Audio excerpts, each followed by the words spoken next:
A few thoughts now on the newest efforts of the Dems, the left, the deep state to subvert the Trump administration and to try to damage President Trump in any way they can with the help of the national left-wing national media, of course.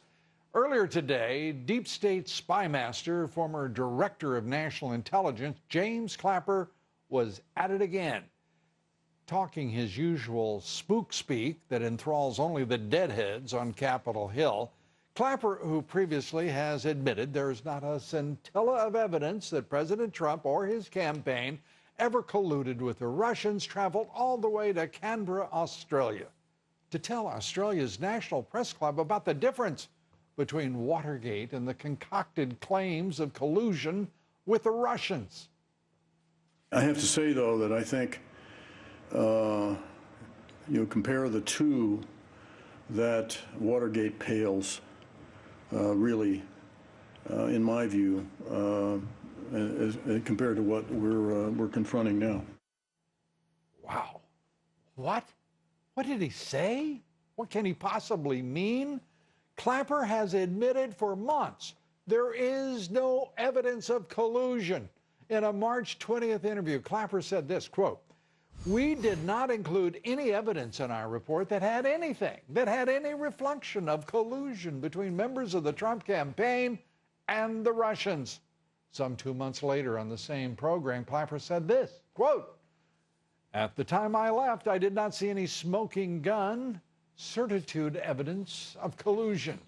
And as recently as last week, Clapper told CNN this, quote, "I saw no direct evidence of political collusion between the campaign and the Trump campaign and the Russians," end quote. Yet his latest comments, these comments from the former director of national intelligence, are now simply laughably contradictory and typical of Clapper's often uneven grasp of his own record and the reality that he has previously described. Conveniently, they come just one day before Comey's testimony before the Senate Intel Committee. And of course, because those remarks were released a day early, we now know that Mr. Comey will support President Trump's statement that he is not and was not under investigation by the FBI, which simply blows up the Dems' pathetic efforts to attack our president and try to subvert both his administration and the will of the American people.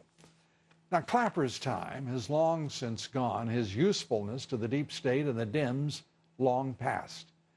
In fact, as you will learn in tomorrow's Comey Committee hearing, no one can help the Dems now. And truthfully, no decent person should even try. Our quotation of the evening, this one from George Orwell. He said this, "Political language is designed to make lies sound truthful and murder respectable, and to give an appearance of solidity to pure wind." The Dems have been blowing pure wind. We're coming right back.